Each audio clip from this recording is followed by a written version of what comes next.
C'est le 23e jour du 12e mois lunaire, mais aussi une fête appelée le Petit Nouvel An en fonction du calendrier lunaire de la Chine. Chaque année, ce jour-là, tous les foyers commencent à préparer des gâteaux de riz ou de farine cuits à la vapeur. Cette spécialité de gâteau est de différentes sortes, de farine de riz, de blé ou de patates douces. Ceux qui sont ajoutés du sucre brun sont les plus populaires. Quand on en mange chaud, ils ont un goût parfumé et une texture glutineuse. Même si on les laisse refroidir et durcir, il ne dégénérera pas après 1 ou 2 mois. À Dongli, ces gâteaux sucrés sont non seulement des offres indispensables lors des sacrifices aux dieux, mais aussi un goût inoubliable.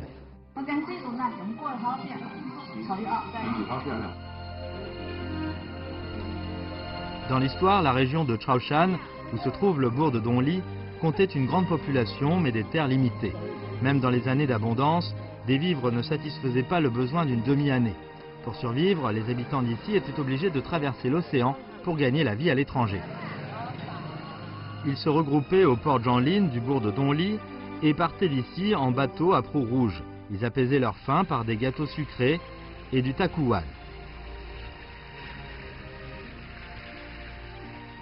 潮之海客，舟往暹罗，东里因港而闻名。过去下南洋的人们就是从这里乘船出海，而他们对故乡的记忆就定格在古镇上的石板街、彩瓷镶嵌的布袋围和香甜可口的糯米果上。这一切就成为了他们对故乡最深的记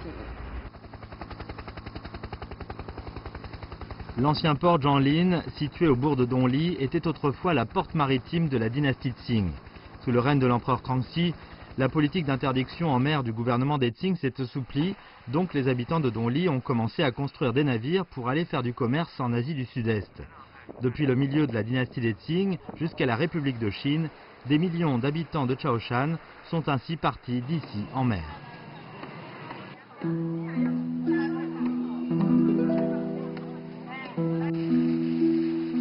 Durant la première année de la période Guangxu de la dynastie Qing, Lan Xinsheng, âgé de 16 ans, a quitté Dongli avec un panier préparé par sa mère où il y avait des gâteaux sucrés et des vêtements.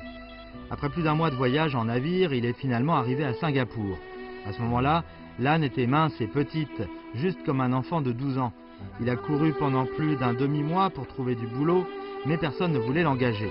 Plus tard, grâce à l'introduction des compatriotes de Dongli, il est allé à une île déserte pour faire des petits boulots. À cette époque, de nombreuses petites îles désertes étaient dispersées autour de Singapour et des Chinois y mettaient en valeur des terres en friche en plantant du riz et de la canne à sucre. Hors du travail, ils parlaient souvent des articles d'épicerie et des légumes salés de leur pays natal. Cependant, le locuteur n'a aucune intention, mais l'auditeur le garde au cœur. 所以他就发现了商机，看到很多潮汕人聚居的地方，这个日用品比较缺乏，所以他就用这个小篮呢，就是去放一点这个小商品啊，然后就卖给这些同乡，他慢慢的就把这个钱给赚起来。 Lorsqu'il vendait des articles d'épicerie, Lan Xinsheng voyait que les grands navires qui stationnaient au port ou la mer avaient besoin de l'aide de petits bateaux pour faire amener les marchandises au port de la rivière. Donc il a acheté un petit cargo qui transportait les marchandises déchargées du grand navire à la rivière Singapour.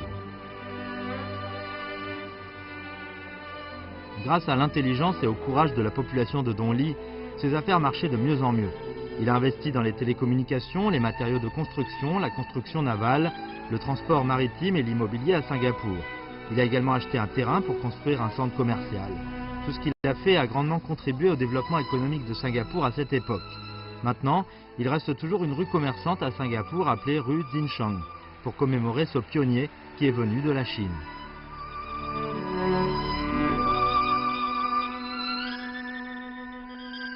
Lan Xinsheng, qui a créé une grande entreprise, n'a pas oublié les recommandations de sa mère. Il a fait construire une grande maison dans son pays natal pendant 17 ans. Cette construction couvre une superficie de 80 acres, avec 70 cours et 671 chambres. Le corps principal est en forme d'un tigre qui descend la montagne. 它像一个下山的老虎，是猛虎扑过来，张大嘴巴扑过来，2个手伸出来，所以这是潮汕人一种心理的一种象征吧。什么样的心理呢？就是像下山的老虎，一种大无畏的一种精神。Lan Xinsheng a encouragé les générations futures à progresser par la forme d'un tigre de la maison ancestrale. De plus, il a placé le vieux panier en bambou qu'il avait utilisé quand il luttait en Asie du Sud-Est, afin de rappeler aux futures générations, à toute heure, les difficultés que leurs ancêtres avaient rencontrées.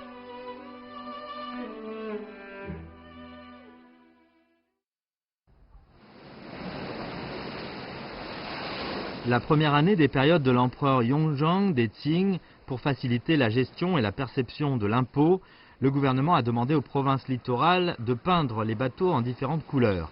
La proue et le grand mât des navires du Guangdong étaient peints en rouge, connus sous le nom de bateaux à proue rouge. Il y a plus de 40 ans, dans le chenal de l'ancien port de Yulin, du Bourdon-Li, les épaves de 2 bateaux à proue rouge ont été découvertes. 潮州河，可能蔡热，114号还是什么，这个船都很大嘛，一则是色1米，一则是3侧9米。 La région de Chaozhou-Shantou était à court de nourriture depuis les anciens temps. Afin de résoudre le problème de pénurie alimentaire annuelle, le gouvernement des Qing a encouragé le commerce du riz. Grâce à la politique favorable du gouvernement, les habitants de la région de Chaoshan ont construit des navires pour aller en mer. Au cours de cette période, les navires marchands de l'est du Guangdong et des pays de l'Asie du Sud-Est stationnaient tous au port de Yulin du Bourdon-Li, avec un maximum de plus de 100 navires. En tant que centre de distribution de marchandises à la convergence des rivières et de la mer, Dongli a prospéré peu à peu et est devenu un bourg prospère. Le vieux bourg de Dongli a beaucoup de snacks avec les mêmes caractéristiques que ceux du port du passé, dont le plus célèbre est le riz aux pieds de porc. Après bien traiter les pieds de porc, on y ajoute une dizaine d'épices secrètes et puis on les fait cuire plusieurs heures à feu doux. Les pieds de porc deviendront parfumés en rouge foncé. On les met sur du riz et on mange le tout. Il est dit que la bonne posture pour manger du riz aux pieds de porc n'est pas de s'asseoir, mais bien de s'accroupir sur les selles.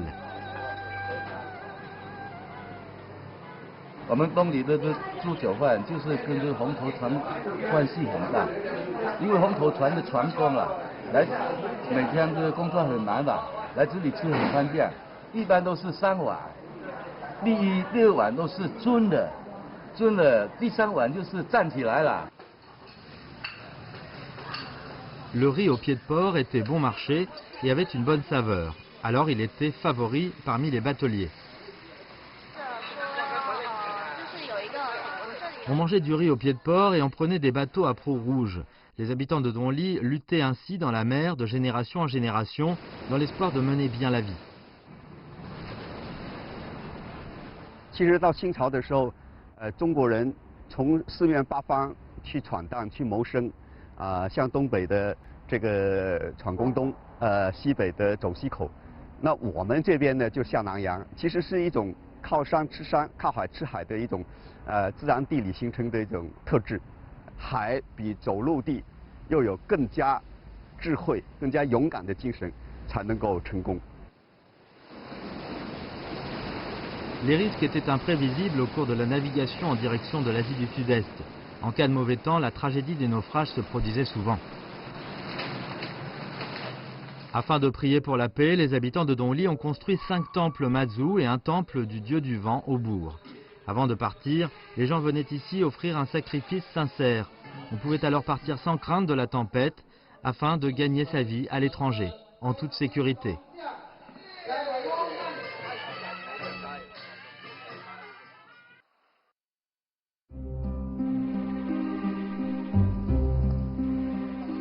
Chen Yongde est directeur d'une école primaire du pays natal de Yiguangyan.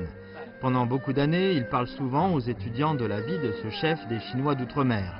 Son histoire frappante a encouragé plusieurs générations de jeunes étudiants.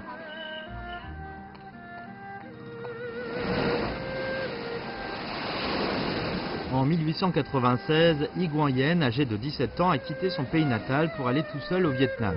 Il faisait des petits boulots dans une brasserie pendant la journée et faisait le ménage chez les autres le matin et le soir. Chaque mois, il gagnait 2 yuan. Il demandait aux gens de donner 1 yuan à sa famille de Longli et il gardait 1 yuan pour ses propres dépenses mensuelles. À cette époque, au Vietnam, 1 sou était suffisant pour acheter un bol de nouilles et un long beignet cuit à l'huile végétale.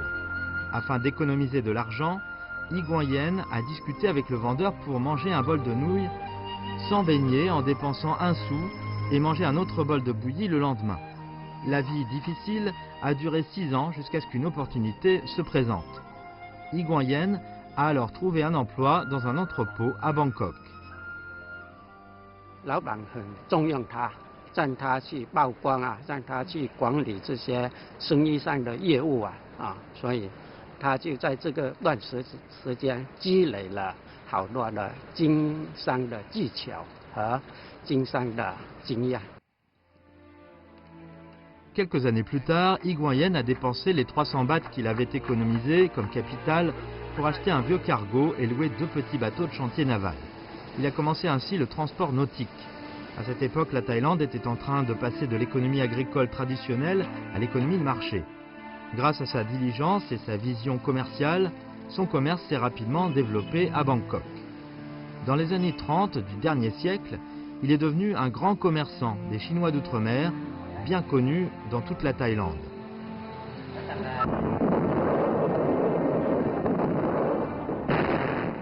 En 1937, la guerre de résistance contre l'agression japonaise a complètement éclaté. Yi Guanyen, qui était à Bangkok, a décidé d'affronter la crise avec sa patrie. Il a organisé à la compagnie maritime sous son nom de refuser de transférer des marchandises pour les commerçants japonais. 他还以那个泰国华侨总商会的主席的身份向全体华侨发出号召，号召全体的华侨都起来抗日，还组织了一大批的物资回国支持这个抗日。 Lorsque Yi Guanyen a entendu dire que les soldats chinois au front n'avaient pas de vêtements d'hiver contre le froid à cause du blocus japonais, il a organisé immédiatement des Chinoises d'outre-mer pour leur faire don de vêtements. Pendant 3 journées, ils ont acheté tout le tissu en Thaïlande. Et puis le don de tissu, de coton et d'autres matériels ont été transportés en bateau par Hong Kong vers l'intérieur de la Chine.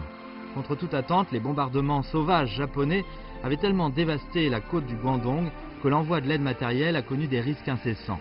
Pour bien connaître la situation du front et assurer la sûreté de l'aide matérielle de guerre dans le futur, Yi a décidé de retourner en Chine. Quand ses proches et ses amis ont entendu cette nouvelle, ils lui ont alors déconseillé de le faire et lui ont dit de bien réfléchir avant d'agir. 李光仁先生说：“我是中国人，我抗日救国是我的责任所在，为了大义，我义无反顾。” En mai 1939, Yi Guanyen a pris un petit bateau à Hong Kong et puis atterrit tranquillement dans le port de pêche de Huaiyang du Guangdong, afin de réconforter les soldats au front. Cependant, juste à ce moment, l'armée japonaise avait lancé une attaque soudaine et occupé la ville de Shantro, qui était à seulement 50 km de Dongli. La chute de Shantro a fait comprendre à Yi Guanyen qu'il serait difficile de transférer l'aide matérielle de guerre par Hong Kong. Donc il a fixé son regard sur la route Yunnan-Birmanie. À cette fin, il a investi 100 000 yuan pour acheter un terrain à Pho Rai, auprès de la Birmanie, qui servirait de station de transfert. Les actions de Yi Guanyen ont attiré l'attention de l'organisation Fantoche à la solde des Japonais établie en Thaïlande.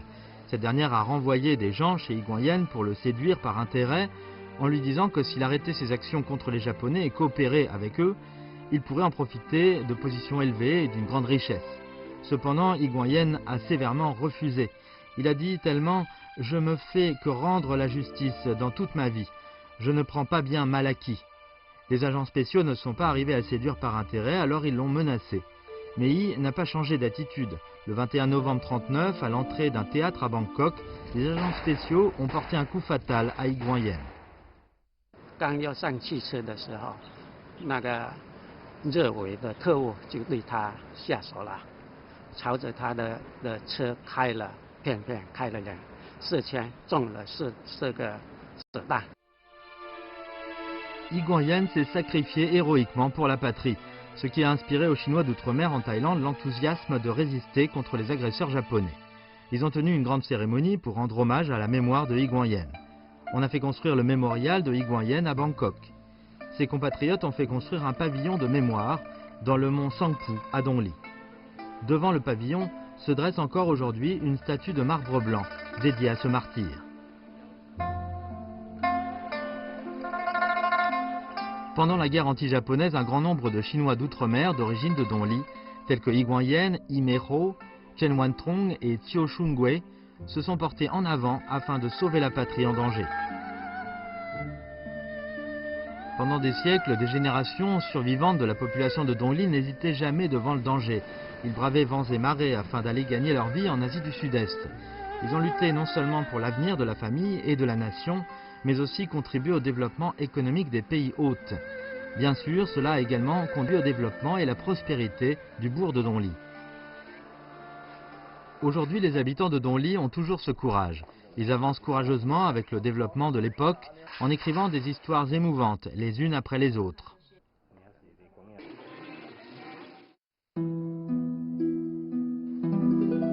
Un jour d'août 2011, Lin Biguang allume son ordinateur et constate qu'il a reçu des courriels d'avocats américains. Tout de suite, le service d'administration du commerce extérieur de la Chine lui téléphone pour lui confirmer qu'une société étrangère porte plainte contre sa société et 3 autres sociétés chinoises auprès de la Commission du commerce extérieur des États-Unis.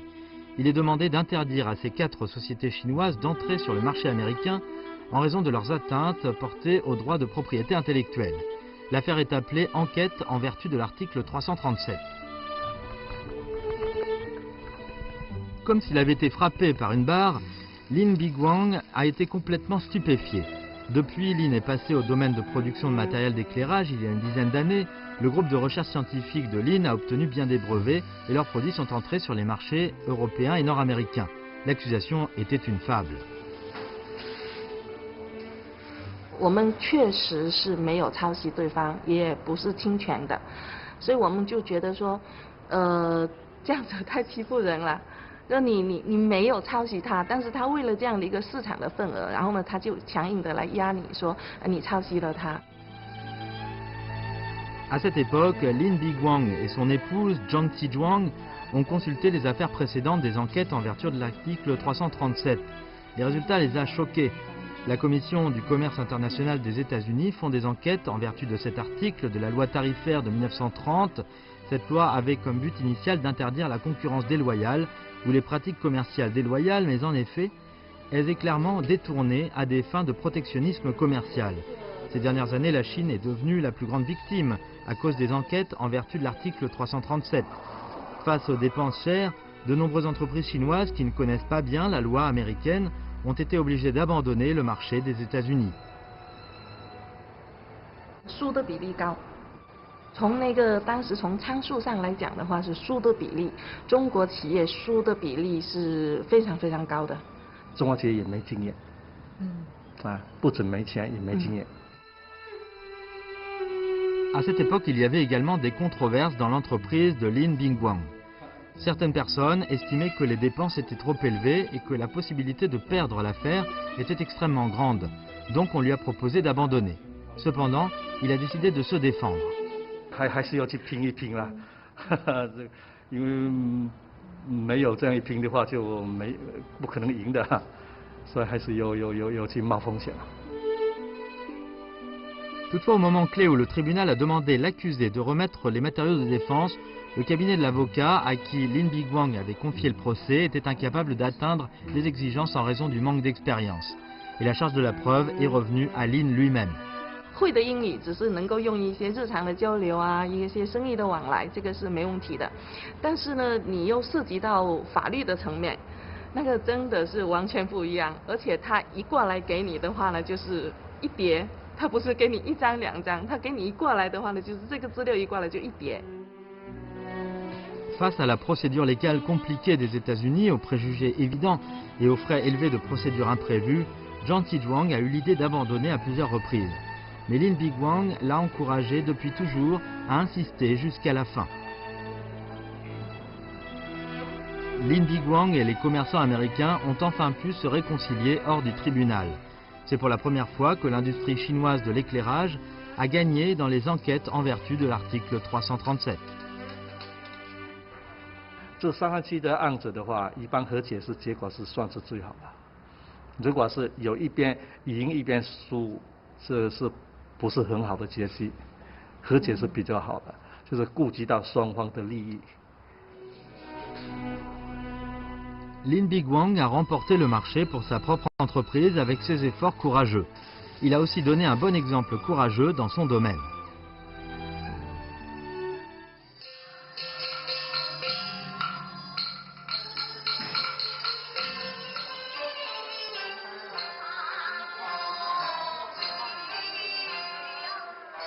Dans le vieux bourg de Donly, les habitants respectent le plus ceux qui travaillent dur et qui ne cèdent jamais au destin. Il se répand aussi des histoires sur les gens qui sont assez courageux.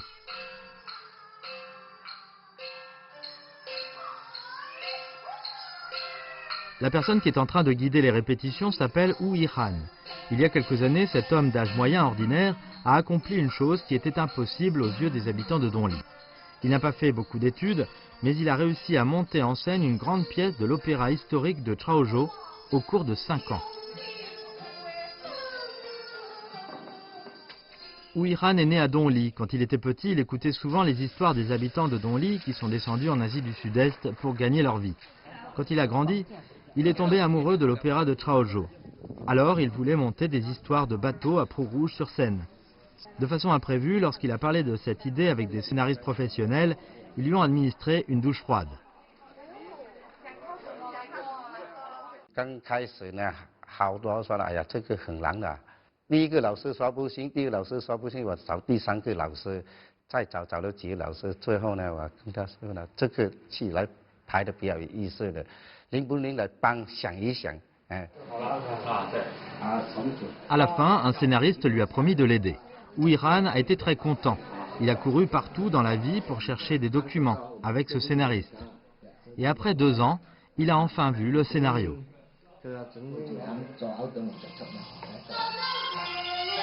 De manière inattendue, des difficultés encore plus grandes sont apparues les unes après les autres. Groupes, acteurs, régisseurs, etc. Où on pourrait trouver un si grand nombre de professionnels. Le coût de la répétition serait d'1 million de yuan. C'était un prix insoutenable pour Wu Yihan et sa petite usine. 主要我这个人啊，比较有经验，有这样的性格，什么东西不办的不办，办的时候一定要办好一点。不懂怎么办呢？我都请那专业老师。Wu Yihan s'est durci le cœur. Il apprenait ce qu'il ne comprenait pas d'une façon réaliste. Tout le monde était touché par sa sincérité. Beaucoup de gens venaient l'aider sans penser à la rémunération. 5 ans plus tard, Wu Yihan a finalement réalisé son rêve. L'opéra de Chaozhou, bateau à proue rouge, a participé à la performance artistique du Guangdong et a remporté 5 prix en un seul coup. De plus, cette pièce d'opéra a participé au Festival de la soie à Bangkok en représentant la Chine et les Chinois, et a remporté les éloges du peuple thaïlandais et des Chinois d'outre-mer, locaux.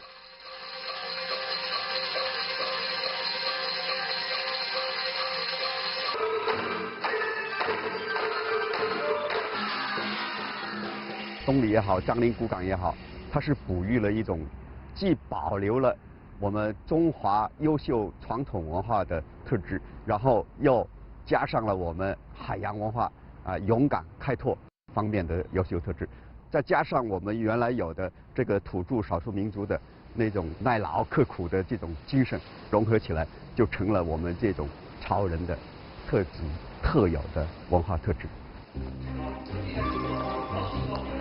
L'accord fait entendre le chant de l'opéra. Les histoires de Donly se présentent aux yeux des gens sur scène. L'ancienne aria traverse le temps et l'espace dans les histoires et reste toujours comme une nouvelle chanson. Le courage des habitants de Donly, qui ne craignaient jamais les difficultés, exerce ainsi une influence imperceptible sur les générations suivantes. Ils avancent sans cesse avec leur courage, malgré les vagues du temps. 100多年前，东里镇3强云集，货战成行。人们乘着红头船劈波斩浪，远航南洋。他们依靠着拼搏进取，不仅成就了东里镇粤东大港的超群地位，也促进了南海诸国的经济腾飞。今天，这里的人们依然坚持着勇字当头，自强不息。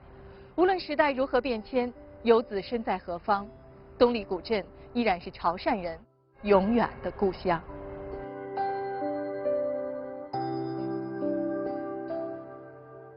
谁的声音那么近，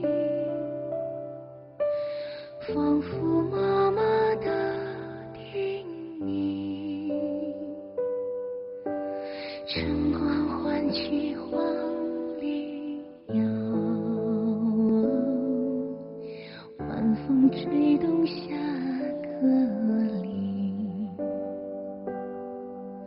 谁的声音那么大，千里外也听得清，溪水唱起摇篮曲，满池荷花侧耳听，